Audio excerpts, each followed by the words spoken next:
Greetings. Today I'm going to be talking about a worldview that is consumed, at the very least the Occident, in terms of how it interprets just about everything in our lives.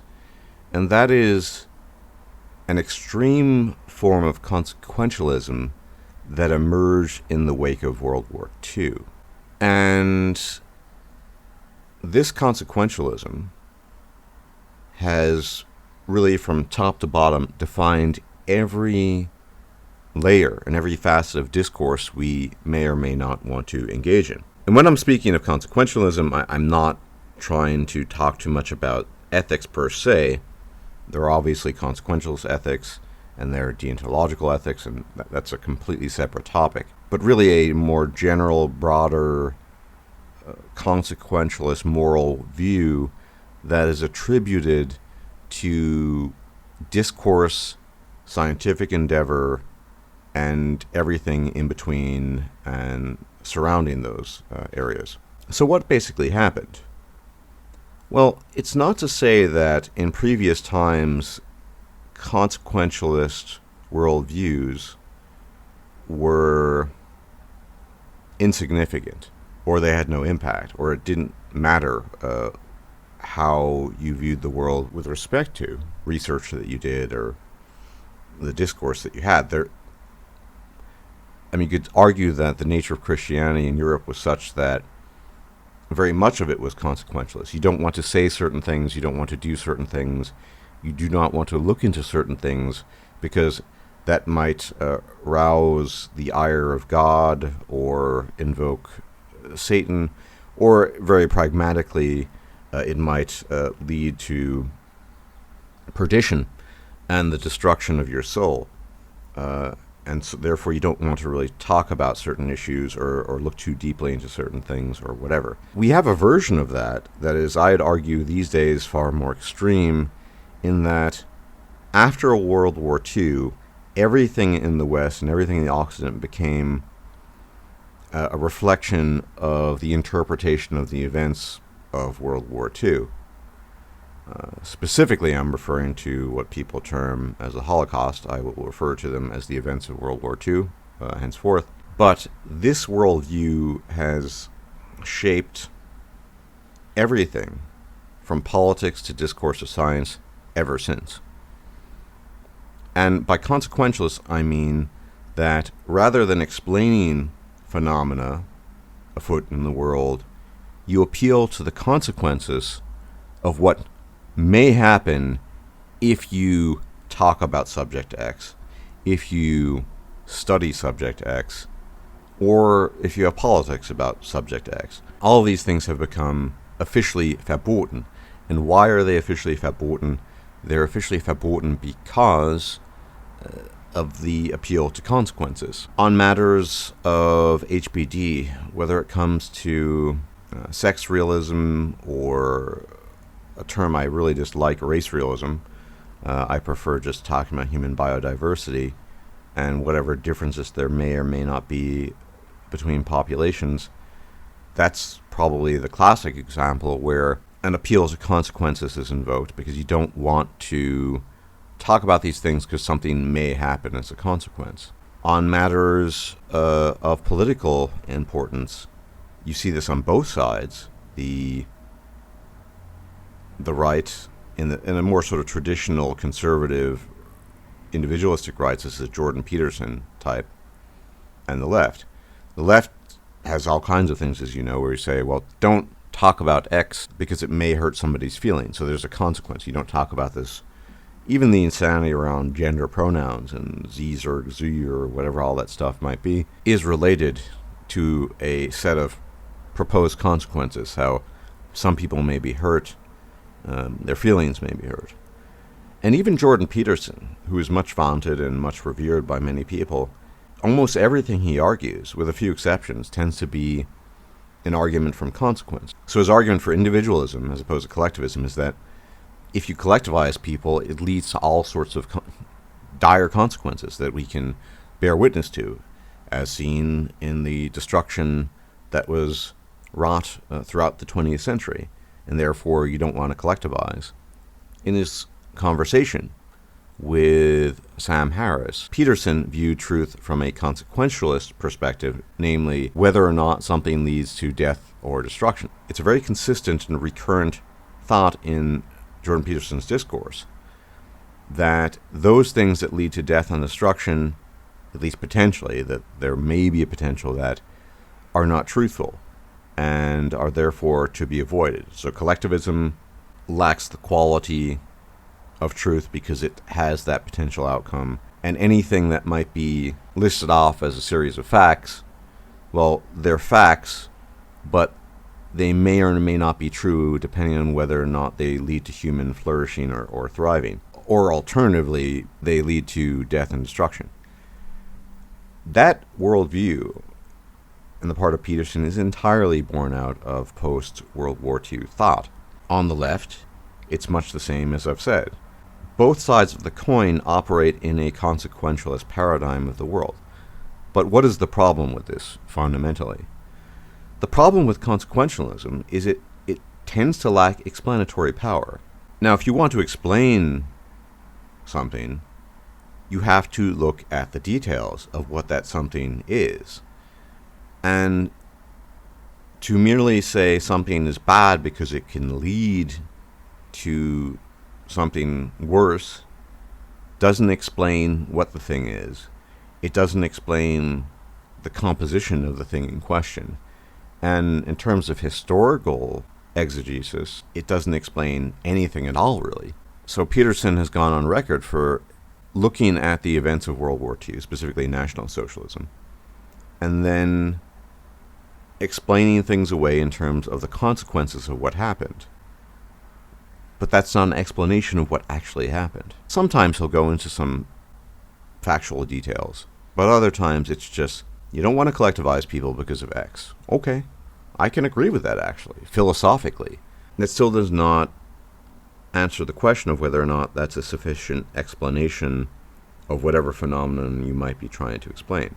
Now, an acquaintance of mine has called this entire process denazification. I don't know if that's the best term, but I will run with that. It's not my term. And that's not, of course, literally the purging of real Nazis. There are no Nazis anymore. But the purging of everything that may, in the slightest manner, be attributed to anything the National Socialists might have done. Now, a very recent example of this in Germany was a cartoon drawn in a very prominent southern German newspaper called the Süddeutsche Zeitung. Very, very well-known newspaper. I would say that next to the Frankfurter Allgemeine, it's probably up there as a sort of top mainstream newspaper, Süddeutsche Zeitung. And what happened was, somebody, a very well-known cartoonist, had been working there for decades, had drawn a cartoon of Benjamin Netanyahu, the leader of Israel, in the context of sort of Eurovision, the idea that he's a bit of a warmonger, and how the next Eurovision prize will be awarded to him for his particular musical act, as it were, or something along those lines. Now, it wasn't just that the cartoonist in question was excoriated. He was immediately fired.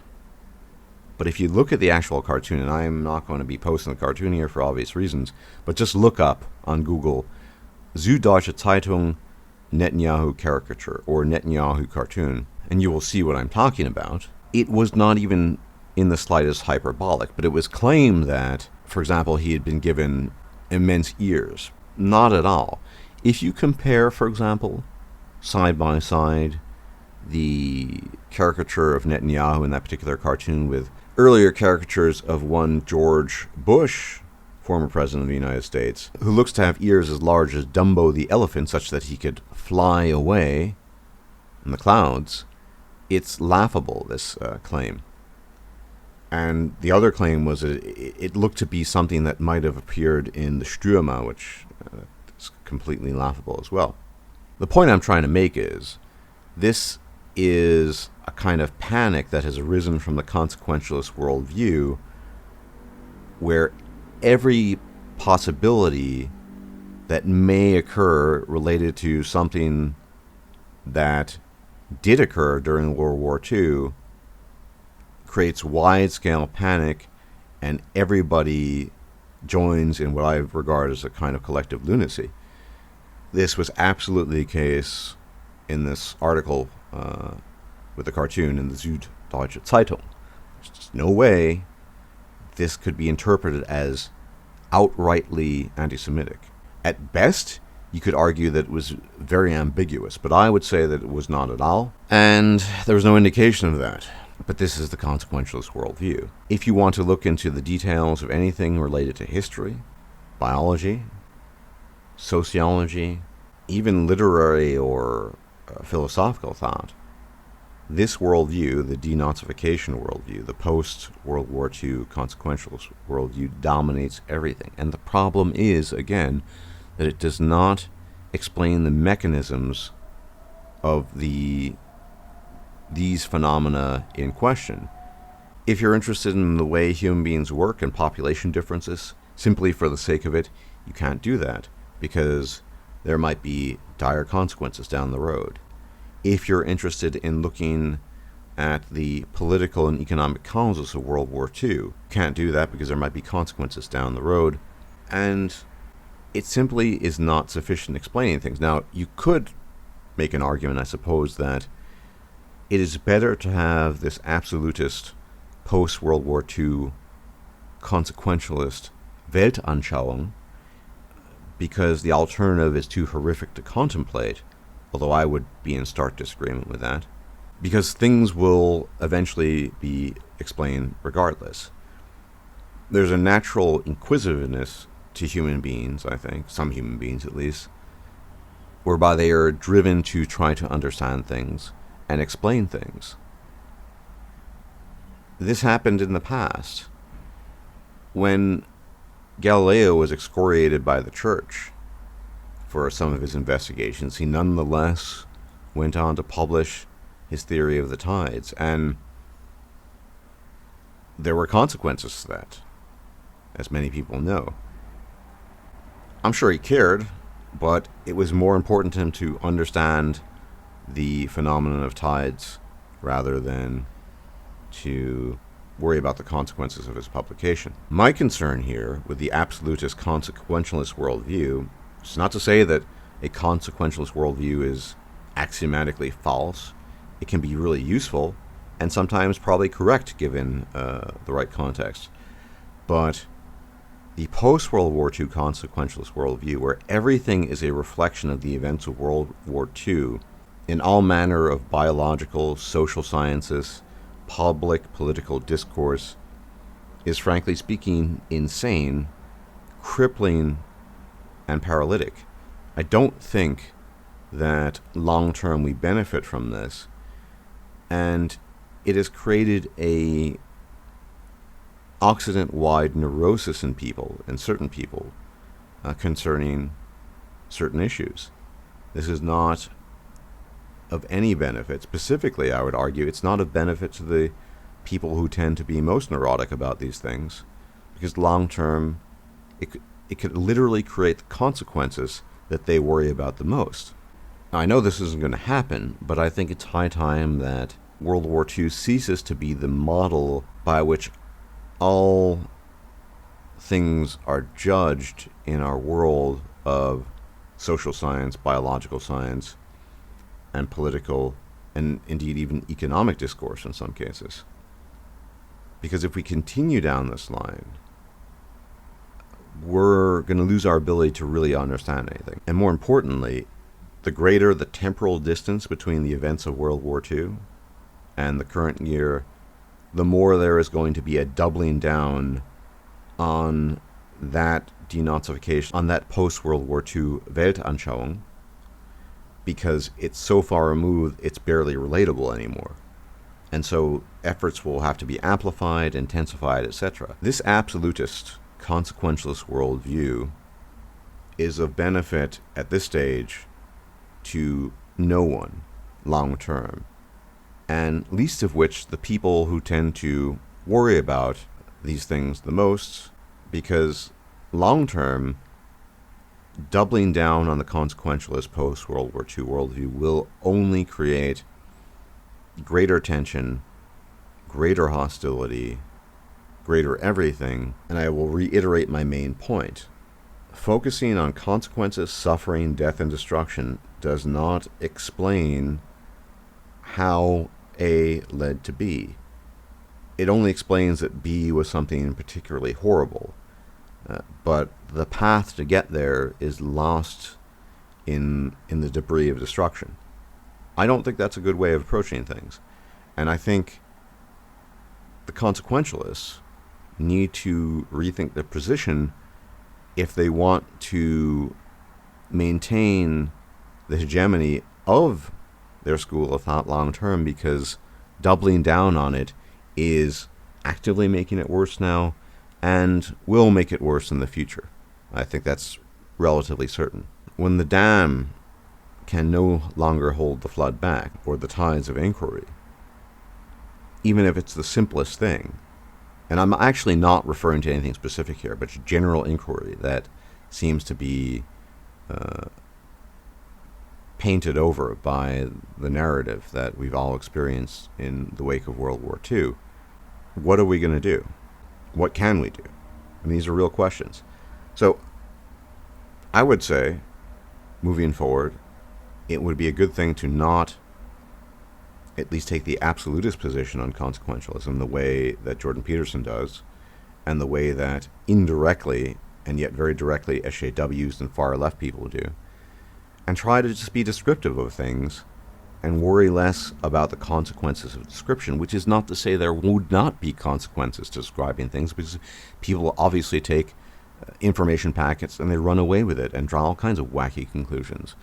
But that's going to happen regardless. And if you try to shield and hide things, it's going to be that much worse. Anyway, I wanted to offer my thoughts on this. This has been on my mind of late ever since I encountered that particular publication in the Süddeutsche Zeitung. Again, if you're interested, just look up Süddeutsche Zeitung, Netanyahu cartoon. It'll all be there. That's it for the nonce. I will check you out, hopefully, in the not-too-distant future. Take care, and bye-bye. If you liked this video, please like, share, and subscribe. And if you enjoy my content, please consider making a donation or becoming a patron. Thanks for watching.